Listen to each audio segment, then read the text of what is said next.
Good afternoon and welcome to the Edison International First Quarter 2021 Financial Teleconference.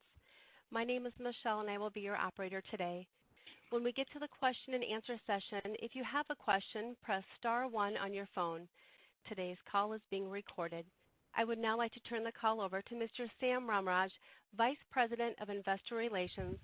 Mr. Ramraj, you may begin your conference. Thank you, Michelle, and welcome everyone. Our speakers today are President and Chief Executive Officer Pedro Pizarro and the Executive Vice President and Chief Financial Officer Maria Rigatti. Also on the call are other members of the management team.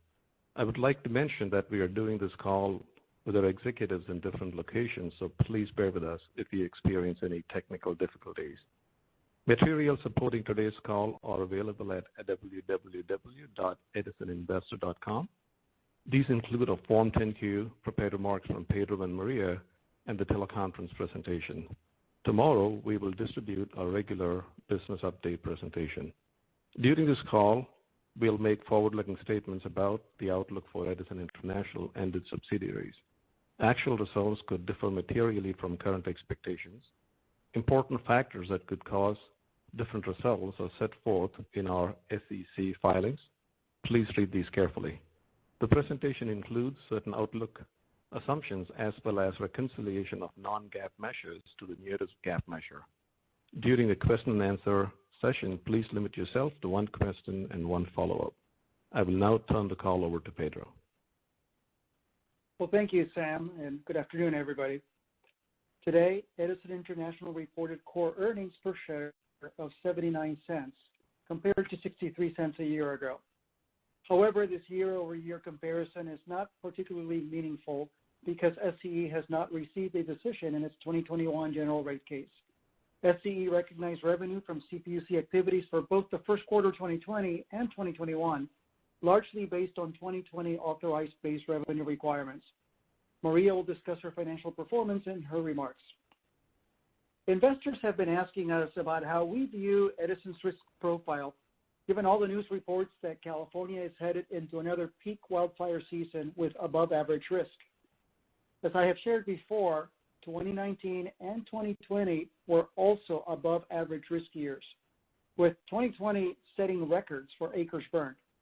However, and this is a really important however, the state has successfully avoided the scale of catastrophic damage seen in 2017 and 2018. I would like to highlight 3 key factors that have significantly improved our risk profile: state investments to improve firefighting, CPUC progress on AB 1054 implementation, and SCE's own wildfire mitigation work. So first, the state has increased investments in firefighting capabilities over the last several years. Incorporating the governor's 2021 to 2022 proposed budget, which continues this trend, this would represent a 45% increase in CAL FIRE's budget since 2016, a 30% increase in firefighters at the peak of the season since 2019, and significant increases in equipment and modeling to enhance the state's wildfire suppression capabilities. For example, the state is expected to have 7 large air tankers operating this fire season and another 5 in 2022. These enhanced suppression resources will help the state move more quickly to combat wildfires before they become catastrophic. The proposed budget also adds a focus on wildfire prevention, and the governor and the legislature have already taken early action. Earlier this month, they approved $536 million to accelerate land and forest management projects laid out in the Wildfire and Forest Resilience Action Plan, and an additional $80 million for roughly 1,400 new CAL FIRE firefighters for the 2021 fire season. We have also seen significant staff and resource additions in our local fire departments to aid response times and firefighting capacity. The second risk improvement factor is that the CPUC has made steady and timely progress over the past nearly 2 years, enacting AB 1054's provisions as designed. For instance, shortly after the legislature passed AB 1054, the CPUC opened a proceeding on an emergency basis to establish the non-bypassable charge that funds about half of the wildfire insurance fund. Another indicator is that the Commission has approved each of SCE's annual safety certifications in a timely manner. This certification is a key step in implementing the prudency standard that AB 1054 codified, where a utility's conduct is deemed reasonable if it has a valid safety certification, unless serious doubt is created. Importantly, this standard will go on beyond the life of the Wildfire Insurance Fund. The Commission established its Wildfire Safety Division, providing additional wildfire safety oversight and direction. Lastly, the CPUC has completed numerous wildfire-related decisions on a timely pace despite the COVID-19 pandemic. The Commission has also been proactive in engaging with the IOUs on public safety power shutoff, or PSPS, execution, at the same time acknowledging that it is within the utility's discretion to use this crucial tool to protect the public safety. Taken together, these are all signs that AB 1054's intent is being implemented steadily as designed. The third risk improvement factor is SCE's own work to reduce wildfire risk. Fire mitigation has been an integral part of SCE's operational practices for years, and the utility has had several programs in place to manage and reduce wildfire risk. As climate change intensified wildfire risk, the utility stepped up its comprehensive wildfire mitigation strategy and has made substantial progress, particularly through its WMP. In 2021, SCE continues to invest in its infrastructure and new technologies to mitigate the risk of fires from electric infrastructure, increase accuracy in fire weather forecasting, enhance its operational practices, and improve its PSPS program. SCE has assembled a dedicated PSPS readiness team to address the feedback from customers, public safety partners, elected officials, and regulatory agencies. The utility is accelerating the pace of coverage conductor deployment and expects to install at least 1,000 additional circuit miles by year end. At this pace, SCE will have hardened over 2,500 miles, or over 25% of all its overhead distribution infrastructure in high fire risk areas, substantially reducing the risk of wildfires associated with the utility equipment. Well, this combination of investment and actions by the state of California, the CPUC, and SCE gives us increasing confidence in Edison International's improved risk profile with respect to wildfires. Slides 2 and 3 in our deck provide additional information on SCE's year-to-date wildfire mitigation activities and on the state's actions over the last few years. This work is also a building block for longer-term reliability and resiliency, which will be essential as electrification increases dramatically across the entire economy for decarbonization. Now, speaking of decarbonization, we agree with the goals of President Biden's $2.25 trillion infrastructure proposal to address climate change, create well-paying jobs, improve air quality, particularly in our most vulnerable communities, and increase our global competitiveness.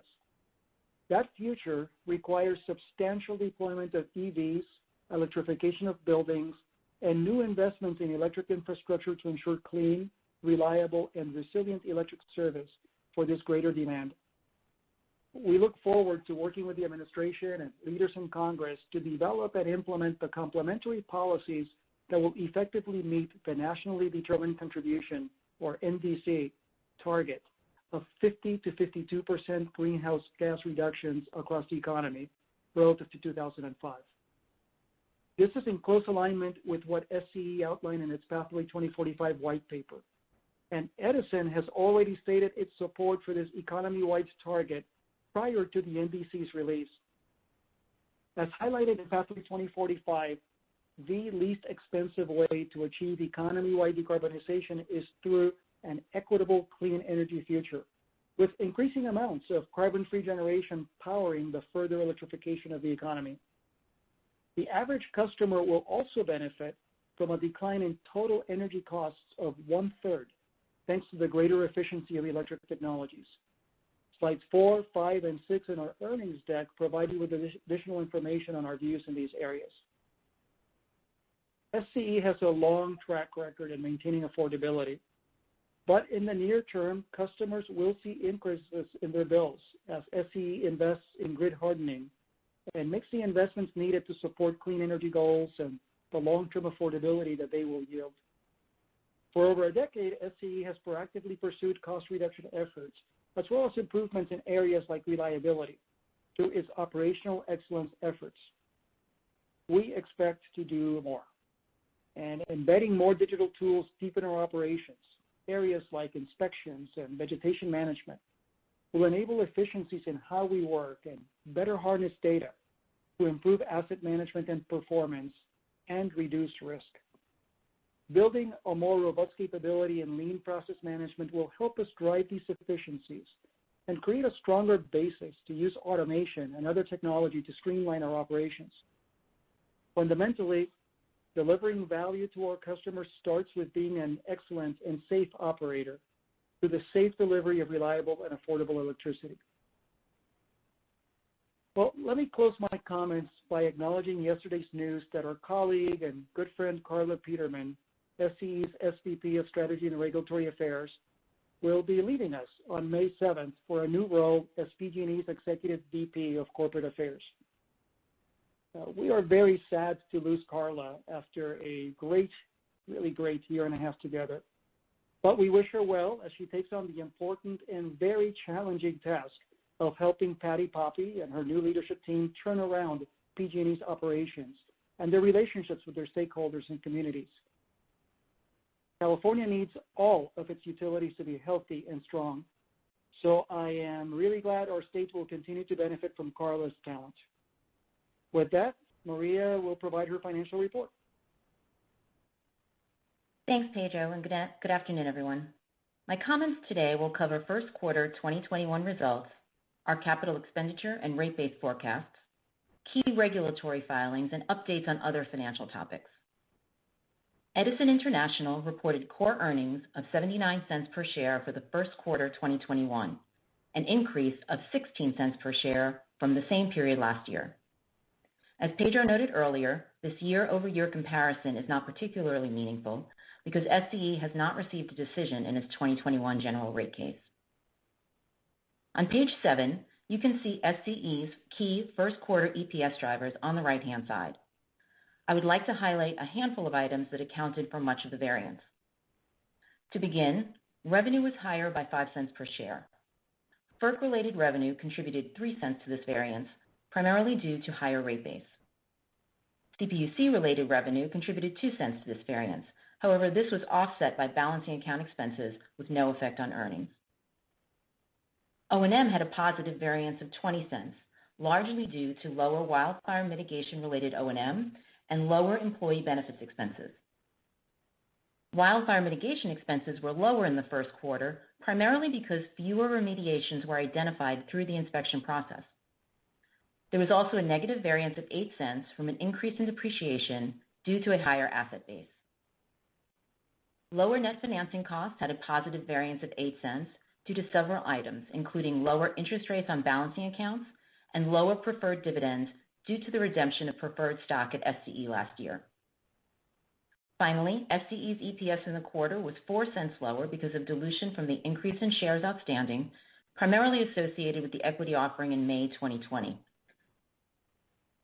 I would now like to comment on SCE's capital expenditure and rate base growth forecasts, which are shown on page 8. Our capital and rate base forecasts are unchanged from the last quarter, pending a final decision in SCE's 2021 GRC Track 1. SCE is executing against a capital plan that targets key programs while maintaining flexibility in later years to adapt to what is ultimately authorized in the GRC decision. The rate base forecast does not include certain projects and programs that are not yet approved.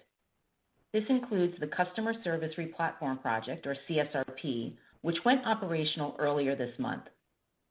SCE expects to file an application for cost recovery for CSRP later this year, and if approved, this could add approximately $500 million to rate base by 2023. It also does not reflect capital spending on fire restoration related to wildfires affecting SCE's facilities and equipment in late 2020. SCE is evaluating the cost to determine how much may be incremental to the current rate base forecast. Please turn to page 9. On the regulatory front, we remain hopeful that SCE will receive a proposed decision on Track 1 of its 2021 GRC this quarter. As a reminder, the CPUC can vote out a final decision no sooner than 30 days after it issues a proposed decision. Consistent with our prior practice, we will issue earnings guidance after we receive a final decision on the GRC. Additionally, SCE filed its testimony in Track 3 of the 2021 GRC in the first quarter. In Track 3, SCE is requesting recovery of $497 million in revenue requirement, and that the CPUC find reasonable $679 million of incremental wildfire mitigation capital expenditures. This filing is another step towards recovery of wildfire mitigation costs we have already incurred. Page 10 provides a summary of the approved and pending cost recovery applications for incremental wildfire-related costs, including Track 3, which I just mentioned. As you can see on page 11, in the coming months, SCE will request a financing order that would allow it to securitize the costs authorized in GRC Track 2, residential uncollectibles for 2020, and additional AB 1054 capital authorized in GRC Track 1.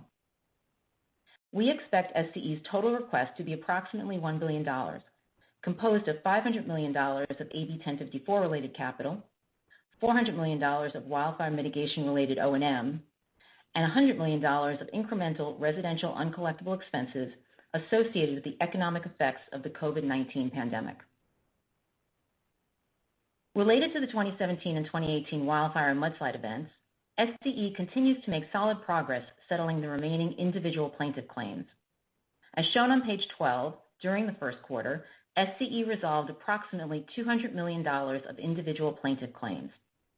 In total, that brings resolved claims to approximately $4.2 billion, representing more than two-thirds of the best estimate of total losses, which remains unchanged. I would now like to provide an update on the EIX financing plan and the issuance of securities with up to $1 billion of equity content that we discussed on our last earnings call. To reiterate our previous statements, this equity content supports maintaining investment-grade ratings at EIX and the utility. During the first quarter, Edison International issued $1.25 billion of preferred stock with equity content of approximately $625 million. We will continue to monitor market conditions and consider additional preferred equity, internal programs, and if needed, the existing at-the-market program to satisfy the balance of the equity content need this year. Beyond 2021, we continue to expect to have minimal equity needs associated with SCE's ongoing capital program, and we will quantify these after receiving a final decision in the 2021 GRC. That concludes my remarks. Michelle, please open the call for questions. As a reminder, we request you to limit yourself to one question and one follow-up, so everyone in line has the opportunity to ask questions. Thank you. If you would like to ask a question, please press star one on your phone. One moment for the first question, please. Jeremy Tonet from JP Morgan, you may go ahead. Hi, good afternoon. Hi there. Hi, Jeremy. I just want to start off on the Biden plan, if I could, and granted it's very kind of early innings here and it could still change its form, but just wondering, as you see it right now, what impacts do you think the plan would have on EIX, particularly as it relates to transmission and EVs? If you could share any thoughts for us there.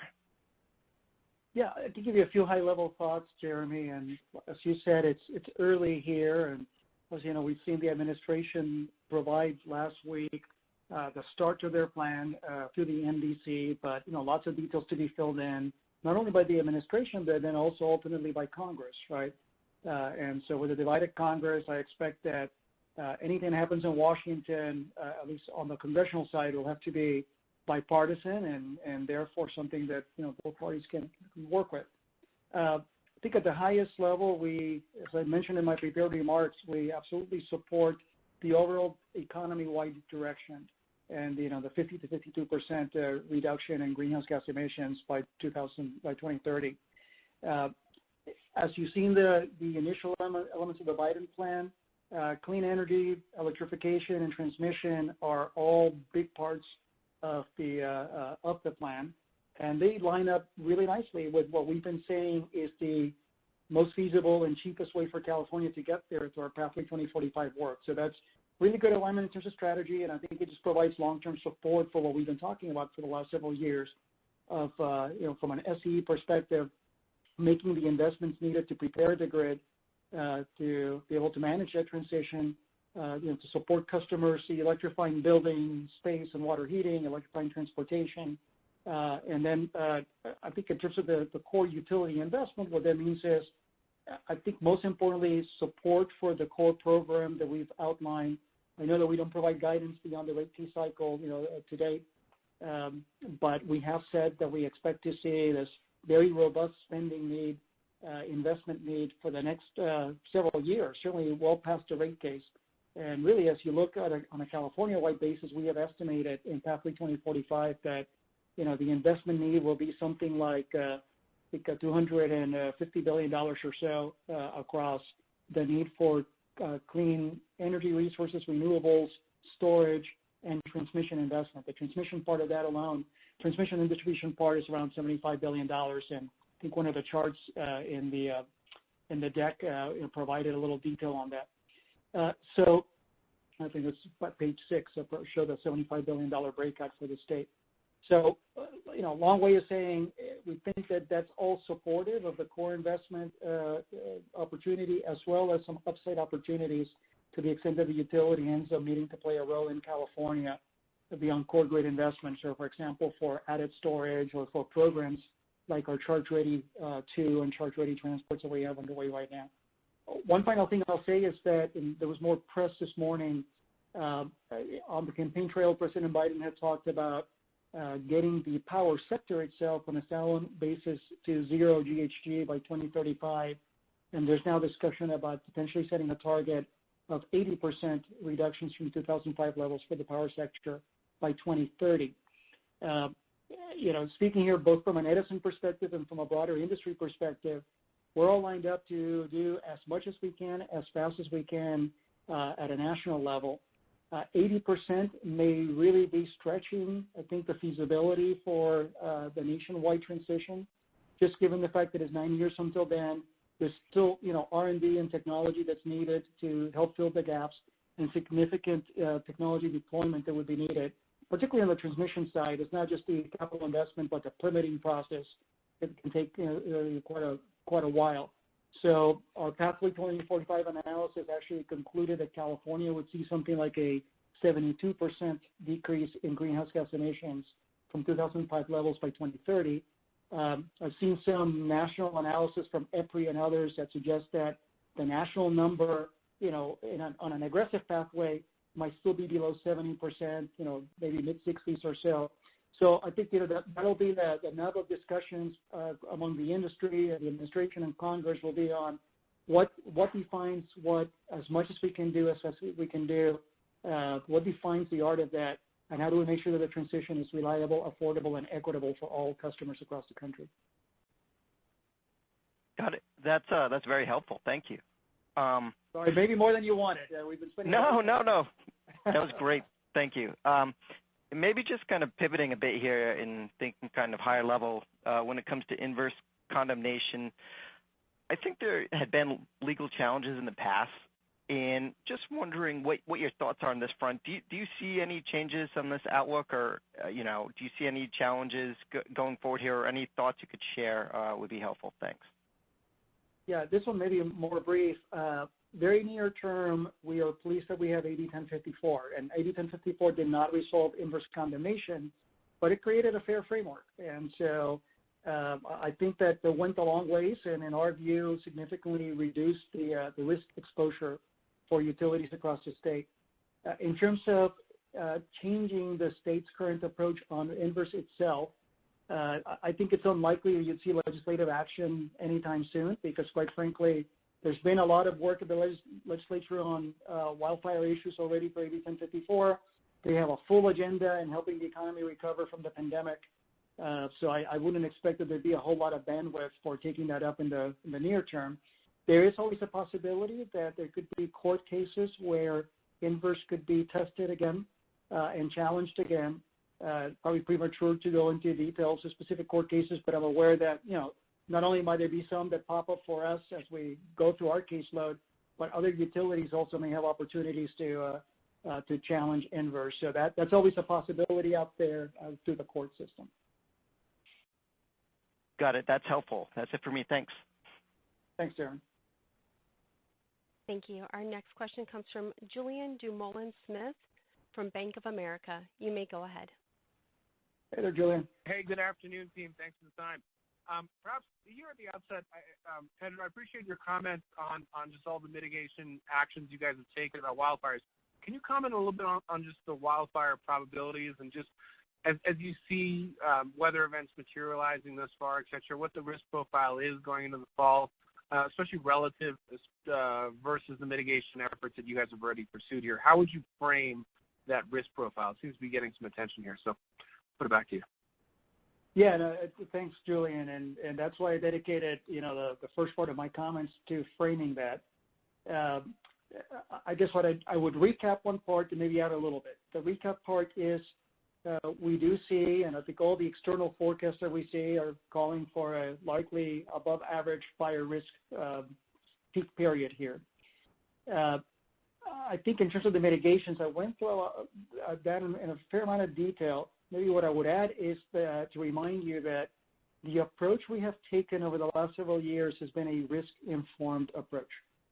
So when we went out to replace the first mile of bare wire with covered conductor, it was the mile that was in one of the highest risk areas possible, right? So we've been, going down the stack, if you will, by trying to address the highest risk areas first, where the mitigations would have the highest impact on risk reduction.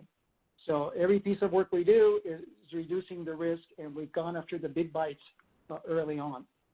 That, I think, is really helpful and constructive in terms of framing that risk profile. That risk profile continues to narrow, and that's the stuff we've been doing. As I mentioned in my prepared remarks, we've also seen the state, dedicate just outstanding effort to improving firefighting modeling and just firefighting period capabilities, fire suppression capabilities.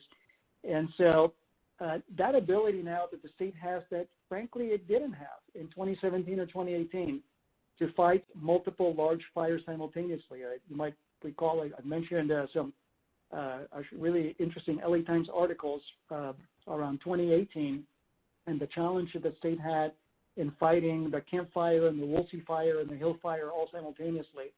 Well, the state's added a lot of qualified bodies with a lot more planes and trucks and equipment to be able to deploy across multiple fronts simultaneously. And that is a significant piece of risk reduction for all of us. So, I'm not sure I can give you a disclosure quality quantified answer that says, so therefore it's X point Y% lower. But I think it's a significant percent difference in terms of the overall risk profile that the state faces and that therefore we face right now. Got it. Excellent. Thank you. I know it's a tough question. If I can clarify this, though, Maria, you commented about the $200 million in individual claims here, but just as you look prospectively through 21 here, any specific milestones that could drive perhaps chunkier resolution here in remaining claims of the third? Anything you can say at all on that front? No, I think, Julian, we're going to continue to disclose every quarter the progress that we've made. It's, as we've mentioned before, the individual plaintiffs are not sort of like the homogeneous group that we saw in the sub-road claims, because those are all property damage claims. So we're just going to continue to move through. We have some processes to try and make the discussions with the individual plaintiffs as streamlined and as efficient as possible. So we'll do that, and we'll come back to you every quarter and let you know what the progress has been. Okay. Thank you, guys. Best of luck. Thanks, Julian. Thank you. Our next question comes from Jonathan Arnold with Vertical Research Partners. You may go ahead, sir. Hi, good afternoon, guys. Hi, Jonathan. Hey, Jonathan. Hi. Just wondering if you could talk a little bit about your approach to PSPF and what you're specifically doing to avoid some of the issues you've kind of taken some flack for in the past. And then also, obviously, PG&E has sort of been putting these new criteria in front of the CPUC. I'm just curious if you're working on anything similar, or just an update on that whole situation. Yeah, Maria, I'll start with Maria. You may have more to add. I would separate the PSPS space into two broad categories. One is the actual, the physical execution of it, the planning for it, the engineering behind it, and then the actual execution. The second would be the broad communications element. I think that SCE has done, frankly, pretty well in terms of the core execution. And for the last several years, right? The utility had significant prior investment in sectionalizing the grid. I remember reporting to you all in earnings calls, probably going a year and a half back, about how at that point, something like, if you look at our circuits in high fire risk areas, on average, they could be cordoned off into 4 separate sections, right? Which allowed us to better target PSPS events. Well, we've continued to add segmentation, sectionalization devices to circuits in high fire risk areas, so that continues to hone down the scope of PSPS events. Through that and through better planning from 19 to 20, now to 21, we've seen significant improvements in terms of the number of customers who have been impacted in given events. Now, I have to add, though, that this is all very much weather-driven. And so a lot of what happened in 2020 was that we had some tough weather events that necessitated using this tool of last resort as a last resort, right? And so that goes some of the numbers. But even as you look now at the various filings that the utilities have made through the WMP process, if you take a look at the numbers, I think Edison has actually had, on a percentage of total customers basis, had the lowest percent of customers who were impacted by PSPS in the 2020 season. Importantly, the continued work from 20 to 21 has, we believe, will allow Edison to significantly reduce the impact further for customers who were impacted last year if we have the same weather as we did last year. Of course, we won't have the very same weather, but from an assumption basis, we would see, I think, pretty significant reduction in the impact. I think the number is over 20 or close to 30% reduction in impact to customers who were impacted last year. So lots of good things in terms of the modeling capabilities, being able to triage it down and restrict the impact of any one event. On the communication side, I think is where we had a more opportunity and frankly got some pretty pointed feedback, deservedly, from customers and communities and local governments. And so if you look at the action plan that SCE filed in February, there's a lot there on continuing to do better at the things that we were doing okay at, and also doing much better at the things that we didn't do so okay at. And so that's where you see a lot of focus on how do we have more timely communications with customers, with communities, with local governments, with the emergency operations centers, improving the quality of those communications and the vehicles for them. And so that's an area where I hope expect our customers will see a good improvement going into this next peak season. Mm-hmm. Maria, what have I missed in there? Yeah, I guess I would just add two things. One is that, along the lines of how we communicate with our customers as well, really a focus on additional programs that could benefit them when they are de-energized, because I think that's obviously a big component of this. I think, it's clear that this tool is necessary and important. What can we do to help customers when we do de-energize them? And then I think the other aspect that I would just add is, now that we filed our action plan, we do have the opportunity now to communicate with the Commission. So I think our cadence is about every 2 weeks now.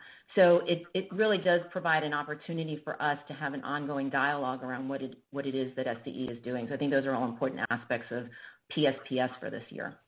Great. Thank you. Maria, I'm glad you added that because, for example, the battery programs and deployment of batteries is something we've really increased the emphasis on appropriately.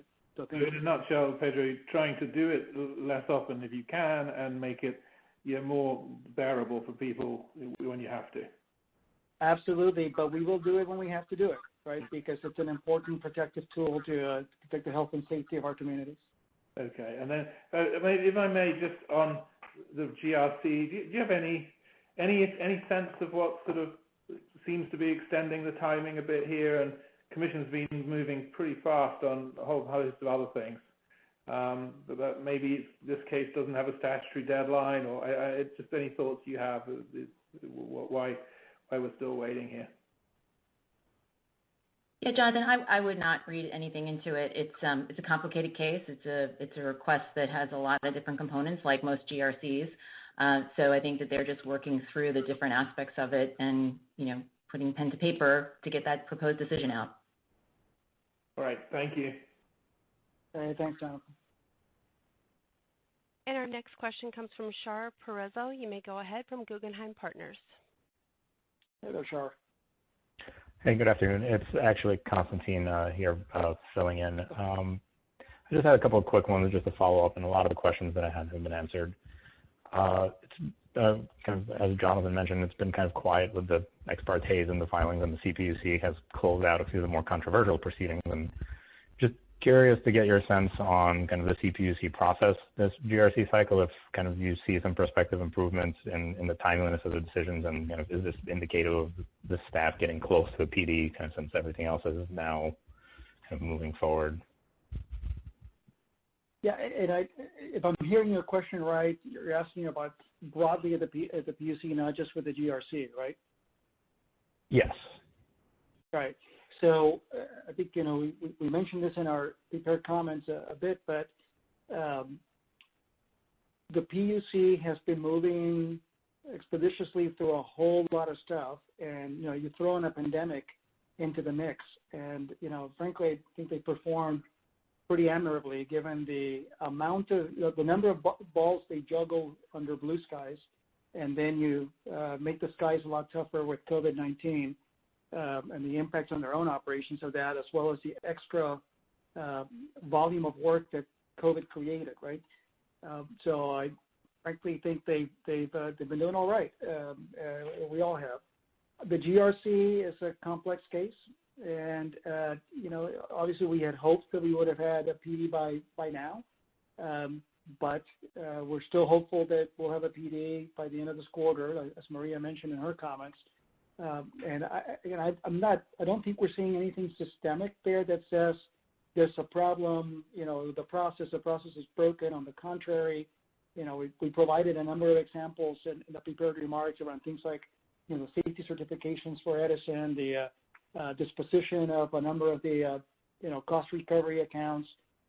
So I just think they have a lot going on under difficult times, and obviously would like to see a PD for the GRC soon, and we'll do our part for that, but we're not sensing that there's something grinding the gears down more systemically. Maria, anything to say differently there? Nope, I agree. Thanks for that color. That's really helpful. And just one kind of last follow-up. You mentioned that kind of some of the drivers were kind of lower expenses related to fewer mitigation activities on kind of wildfire risk. And just a little bit more broadly, I guess, there's been some studies on kind of the extremely low moisture content in California forests this year and this fire season. So that kind of, I guess, puts us in another kind of high wildfire risk year. Can you kind of qualify a little bit if you have enough kind of recoverable capacity for kind of another year of wildfire risk conditions? And I guess more broadly, kind of how are you thinking about rate inflation even in the near term? And I know you kind of mentioned the longer term that some of these issues balance out, but in the near term, kind of what are some mitigating factors, and understanding that there will be rate inflation? Yeah, maybe I'll take the first. Oh, Maria, the first part of that. Yeah, no, just on the first part of that. Certainly seeing the risk around the moisture content, and basically all the signs that point to an above average risk here.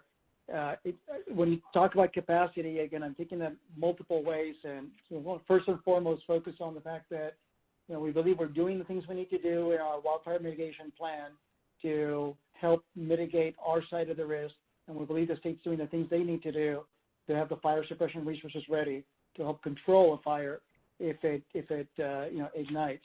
But I think that your question then also went more to on the rate pressure side. Maria, I know you commented some of that already, but maybe you can follow up some more.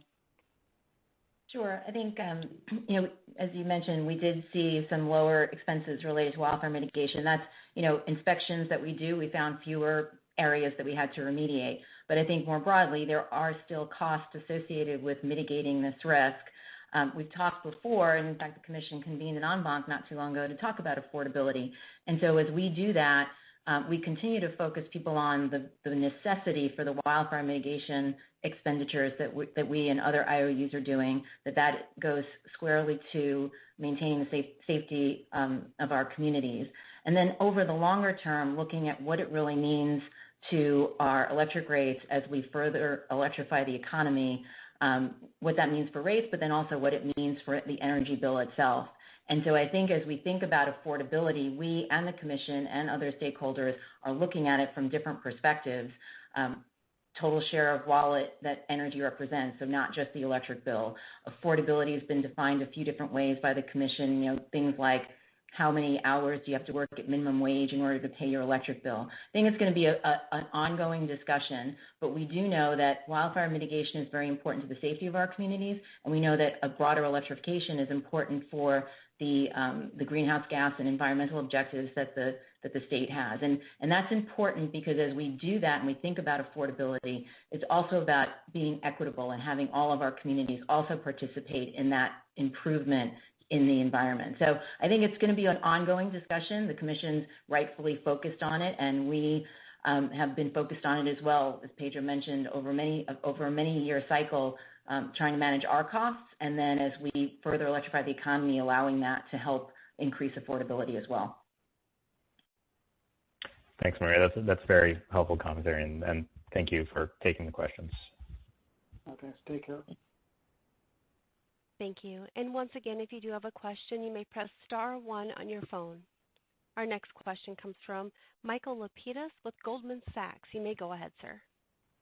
Hi, thank you for taking my question. Mine may be a Maria question. I'm just trying to think about the puts and takes for cash flow. So if I look at slide 10 and slide 11, and even the liabilities you still have to pay out. I mean, if I think about it, the liabilities you still need to pay out around $2 billion based on your estimate. I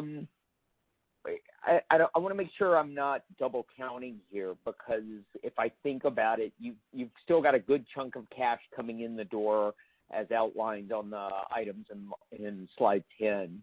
And then the almost $2 billion, little over $2 billion of securitization on slide 11. Should I think about those two sources as more than ample enough cash to fund the cash outflow that you're going to require when you finalize settlements or when the litigation gets finalized from the 2017 and 18 wildfires?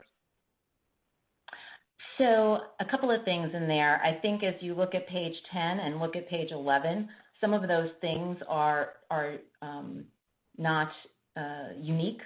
So some of the things that we talk about on page 10 end up being securitized on page 11. So it's probably easier if we kind of maybe can separately go through, and I'll tick and tie the numbers for you.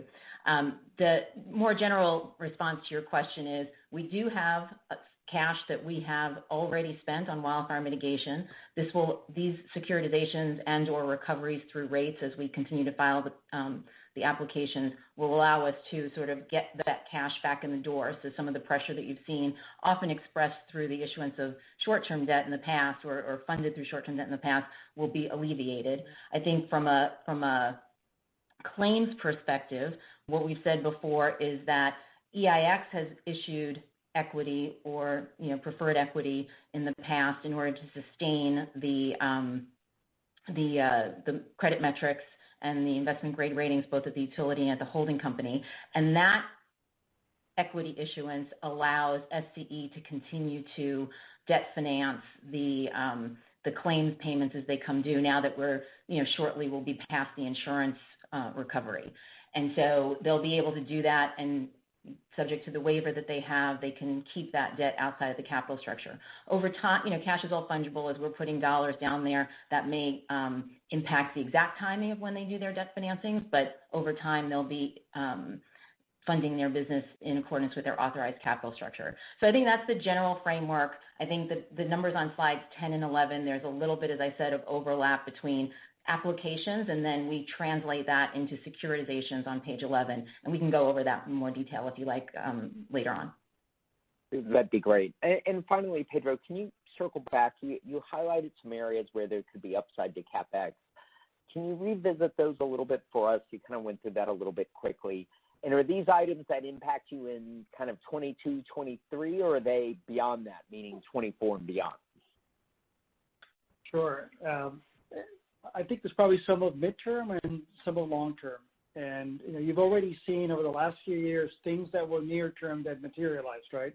So we didn't have our charge-ready programs in forecast for quite a while until we got approval of those applications. But now, we have over $800 million of program, and of that, it's probably 3 plus 2, certainly over $500 million worth of CapEx coming from those make-ready programs for light-duty and heavy-duty, medium heavy-duty vehicles. So that's an example of one where we were talking about it for a few years, went through the process, developed and designed, a program, and got PUC support for this.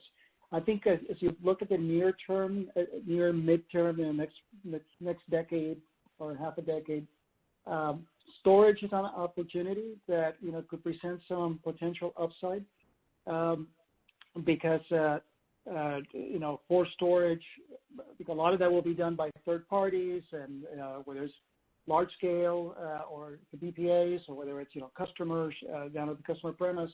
But there may be opportunities for utility level, grid side storage.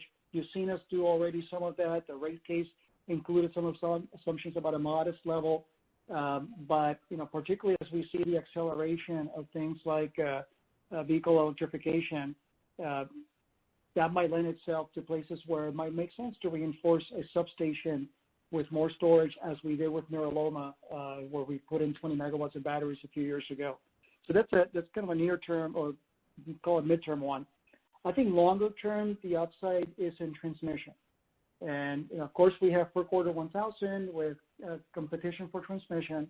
We want to make sure that the utility is able to compete. However, I'll remind you that for projects that are upgrades of existing utility-owned projects, the utility has a right of first refusal.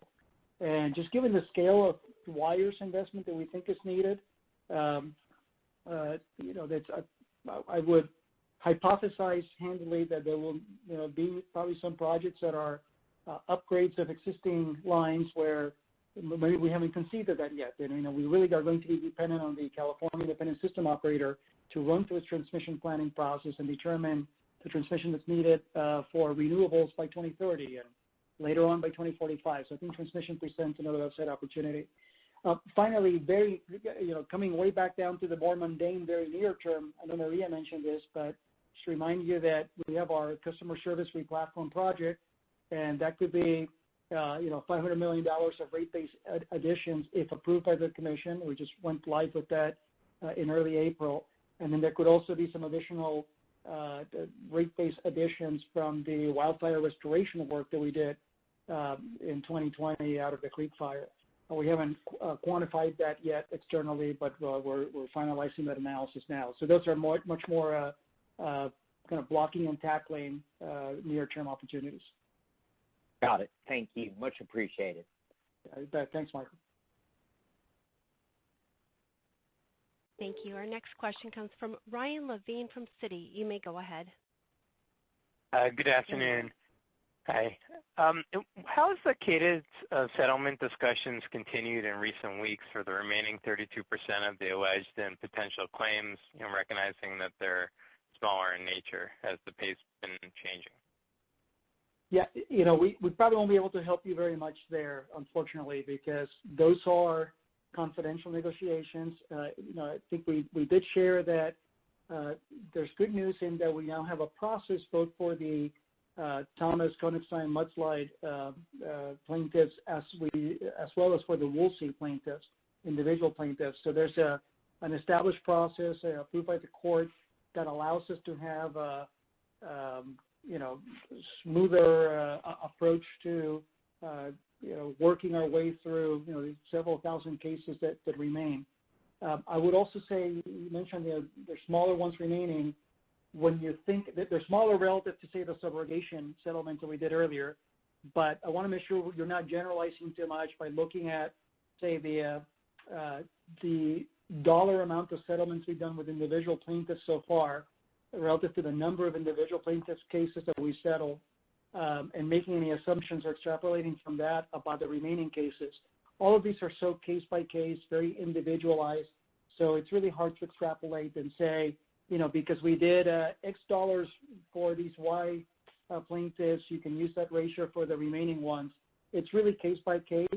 I think the one thing we can anchor you on is that we review the reserves, the best estimate every quarter. We did that once again, and you saw that we did not make any changes to that estimate. Maria, what might I have missed in that? No, I think you covered it. There's not really anything, Ryan, that we can say in terms of cadence or patterns or anything like that. I think the most signpost that you should look for is that we'll be updating every quarter for the amount of settlements that we have reached with these individual plaintiffs. So that's really going to be the milestone.